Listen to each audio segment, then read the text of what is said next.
al sur de la Ciudad de México, justo en el lugar donde abundan las tradicionales trajineras y chinampas. En el año de 1967 se construyó la pista olímpica de remo y canotaje Virgilio Uribe, que un año más tarde albergaría los Juegos Olímpicos de México 68, con una superficie original de 600,000 metros cuadrados. Actualmente forma parte de la zona de Patrimonio de la Humanidad en Xochimilco, Tláhuac y Milpa Alta, reconocida por la ONU.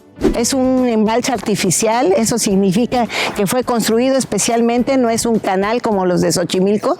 Está construido, tiene aproximadamente 2 kilómetros de longitud, 2 metros de profundidad, que con los años empieza a variar.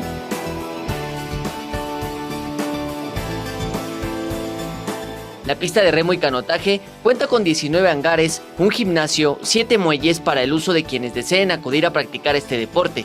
La pista olímpica tiene varios clubes, son 19 hangares, de los cuales 5 clubes son independientes, aunque están aquí.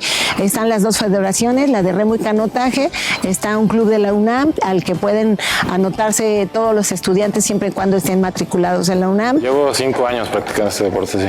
A la semana vengo 6 días y un día de entreno en mi casa. Aquí en la pista son diario 3 horas, bueno, 2 horas y media, y en mi casa en la mañana es 1 hora. Además de este deporte, en las inmediaciones de la pista de remo y canotaje también se pueden practicar otro tipo de deportes. Tiene una trotapista y tiene un circuito atlético de 5 kilómetros. Aquí se organizan actividades y carreras pedestres. También tenemos actividades de un gimnasio que nosotros también les prestamos como Indeporte a los usuarios. Pueden venir a registrarse y tomar clases en ese gimnasio. Hay clases de aikido. Actualmente se encuentra en construcción un centro acuático que incluye la remodelación del gimnasio y que se espera esté muy pronto al servicio de la ciudadanía.